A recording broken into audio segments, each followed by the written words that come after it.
마이너스 50은 플러스 100의 법칙은 초보 투자자에게 리스크 관리의 중요성을 알려주는 공식입니다. 얼핏 보기에 마이너스 50과 플러스 100이 같다고? 이게 무슨 공식이야? 라고 생각하기 쉽지만 요지는 이렇습니다. 예를 들어 주당 10,000원에 어떤 주식을 샀다고 가정해 보겠습니다. 그런데 만약 이 주식이 며칠간 급락해서 주당 5,000원이 됐다면 50% 하락한 셈이죠. 이때 투자자들은 5,000원 떨어졌으므로 앞으로 5,000원만 더 오르면 본전이 된다고 생각하기 쉽습니다. 그러나 5,000원 오른다는 것은 50% 오르는 게 아닙니다. 5,000원 오르려면 100% 수익률을 거둬야 5,000원이 10,000원 되는 것입니다. 아, 그렇군요. 저도 50% 떨어지면 50% 오르면 되겠지 하고 생각했거든요. 그 대부분의 사람들이 그렇게 생각해요. 사실 50%면 다행이에요. 왜냐면 100% 오르면 되니까요. 만약 그러니까 90% 손해 보잖아요. 그러면 900% 올라야 본전이 돼요. 그렇게나 많이요? 그렇죠. 그러니까 만약 10,000원짜리 주식이 1,000원 됐다고 가정하면 90% 떨어진 거잖아요. 그렇죠. 그럼 1,000원이 10,000원 되려면 얼마가 필요해요? 9,000원이요. 그렇네요. 그렇죠. 9,000원이 필요하니까 900% 상승해야 1,000원이 10,000원 되는 거죠. 손실 보는 게 진짜 무서운 거네요. 네, 맞아요. 그 손실을 한번 보게 되면 회복하는 게 정말 어렵다는 얘기예요.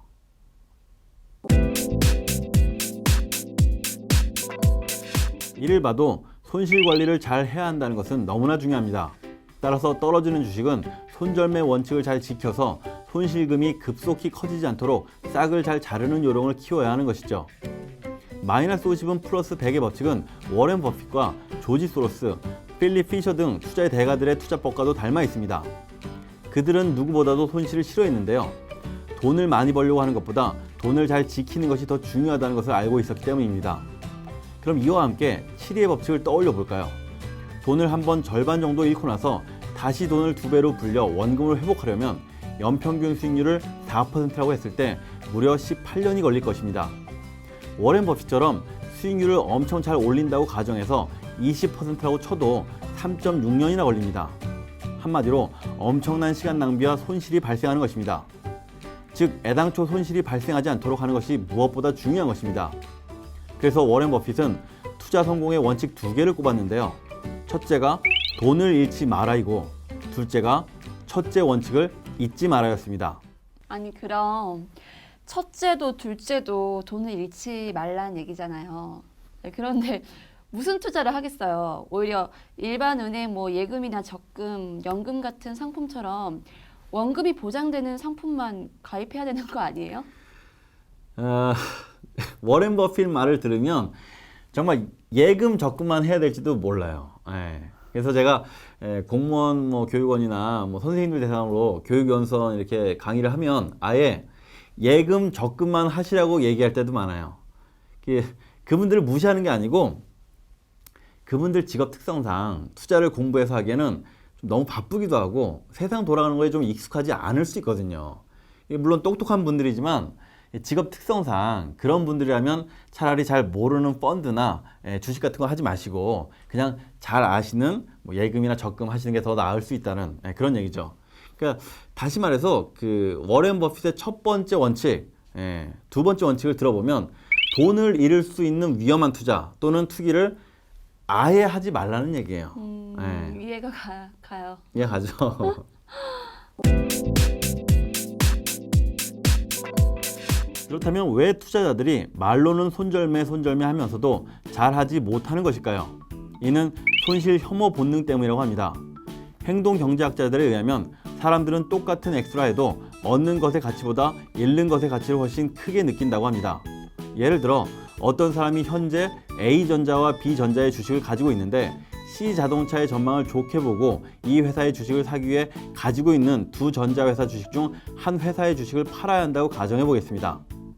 이때 A전자의 주식은 50%의 수익을 올리고 있고 B전자의 주식은 50%의 손실을 기록하고 있다면 어떤 종목을 팔고 C자동차의 주식을 사는 것이 좋을까요?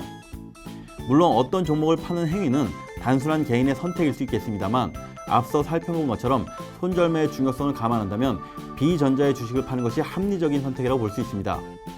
그러나 현실에서는 대부분 A전자의 주식을 팔고 B전자의 주식을 쉽게 손절매하지 못하는 것으로 알려져 있습니다. 바로 손실 혐오 본능 때문입니다. 한마디로 대다수의 사람들이 이득에 의한 기쁨보다 손실에 의한 아픔을 더 기피하기 때문이죠. 이런 심리로 인해 주식시장에서 주가가 상승해 이익이 확정된 주식은 쉽게 팔아버리는 한편 하락해서 손실이 난 주식은 쉽게 팔지 못하는 현상이 많이 나타납니다.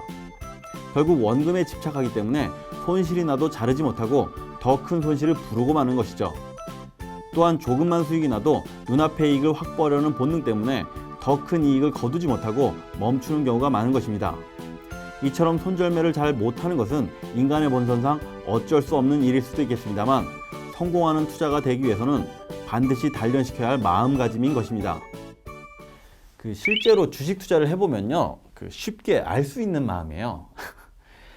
특히 이 매일같이 차트나 HTS 이런 거 들여다보시는 분들이라면 공감하실 거예요. 그러니까 어느 날 주가가 좀 오르기라도 하면 이거 내가 지금 팔까? 팔면 얼마 버는 거지? 뭐 팔까 말까 생각하지만 파는 순간 확정적 수익을 거두는 거라서 기분이 좀 좋아지거든요. 뭐 팔고 오늘 뭐 술 한잔 하러 갈까? 뭐 이런 거죠. 근데 이제 만약에 주가가 이렇게 떨어지잖아요. 내가 이거 왜 샀지? 들고 있어? 말어? 하다가 이거 팔면 얼마 손해지? 이거 무지 손해네? 에라 모르겠다. 일단 들고 있자. 뭐 한참 지나면 뭐 오르지 않겠어? 뭐 이런 거거든요. 쌤도 그런 생각이 드세요? 저도 물론 그런 생각이 들죠. 사람이니까. 근데 이제 결국 사람이라도 제가 봤을 때는 뭐 같은 마음이 든다고 해도 누구는 인내하고 누구는 못 참고 그런 차이가 좀 있는 것 같아요. 그래서 어떤 분들은 뭐 하루 종일 주식 프로그램 켜놓고 그것만 보는 분들이 있어요. 물론 이제 전문 단타 투자자라면 뭐 원래 그런 거지만 직장을 다니시거나 뭐 영업을 하신다면 이게 큰 문제 아니겠어요? 그죠? 일에 집중할 수가 없으니까. 직장에서 그런 거 보기는 쉽지 않을걸요? 회사에서 그런 거 막을 수도 있고. 그렇죠. 뭐 회사에서도 막기도 하고 뭐 눈치도 보이고 뭐 어렵기도 한데 근데 제가 좀 들어보면 몰래 이렇게 창을 좀 켜놓거나 스마트폰으로 이제 수시로 막 열어보시거나 이런 분들이 좀 계시거든요. 그러니까 어떻게 하려는 분들은 다 하시더라고요.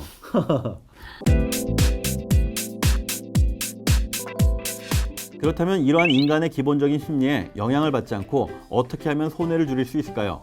손절매는 투자한 상품의 가격이 올라가지 않고 오히려 손실이 나기 시작해서 손해를 보고서라도 매도하는 것을 말합니다. 영어로 로스컷이라고 부르는데 이 말에서 보듯 손실을 자른다는 의미죠. 쉽게 말해 더 큰 손실이 발생하기 전에 싹을 자른다는 의미입니다. 그런데 앞에서 살펴본 바와 같이 손실 혐오 본능이나 기분 효과 등으로 투자자들은 손절매를 잘 하지 못하는 것이 현실입니다.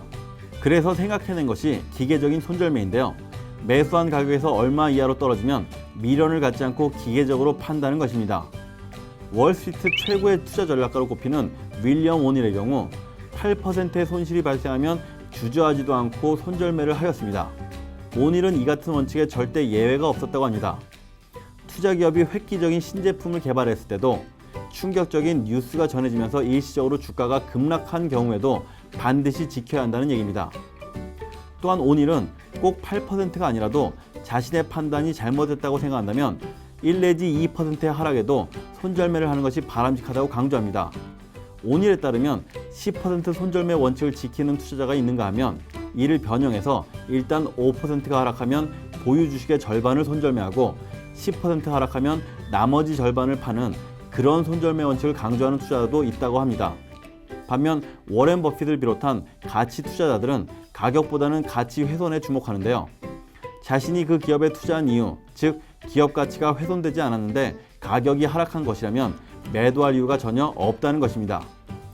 이들은 오히려 이때에 추가 매수를 합니다. 좋은 주식을 싼 가격에 쓸어 담을 수 있는 좋은 기회로 보는 것이죠. 이는 확실한 매입 근거가 있으므로 단순히 매입 단가를 낮추고 마이너스 수익률을 낮게 만드는 데 급급한 이른바 물타기와는 확실히 다릅니다. 윌리엄 오닐은 월가 최고의 투자 전략가로 불리는 사람인데요. 이 사람은 젊을 적 자신이 세운 투자 원칙에 따라 투자해서 1년 만에 $5,000를 20만 달러로 키워서 아주 유명한 사람이에요. 우리나라에는 최고의 주식, 최적의 타이밍이라는 책으로 널리 알려졌는데 이 사람 말로는 노련한 주식 투자자들 이런 사람들도 엄청난 투자 손실을 입고 다시 회복하지 못하는 가장 큰 이유는 파는 시점을 늦추기 때문이라고 합니다. 이 사람이 손절매에 대해 적절한 우화를 들어 설명을 했는데요. 내용이 이런 거예요.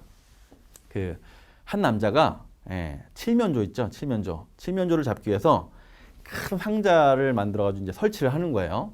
뭐 설명하자면 이 큰 상자에다 막대기 이렇게 딱 열어놓고 실로 이렇게 잡아당기는 거죠.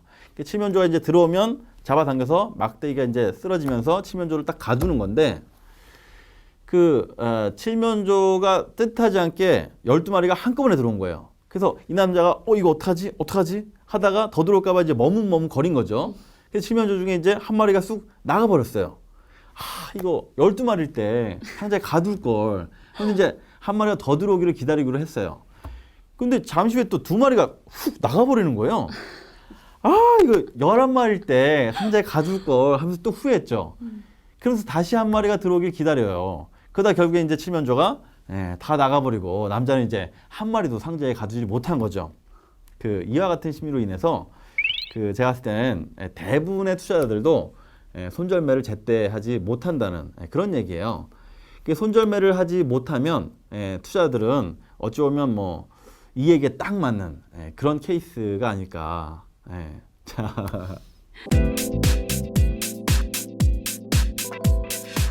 이익이 있는 곳 근처에는 손해가 숨어 있다. 일본 속담입니다. 어쩌면 우리는 숨어 있는 손해를 애써 외면하면서 이익만을 바라보는 건 아닐까요? 투자의 귀재 워렌 버핏 말처럼 돈을 잃지 않는 것 잊지 말아야 되겠습니다. 돈에 휘둘리지 않고 돈을 다스리는 삶, 충전스쿨의 양보석이었습니다. 감사합니다.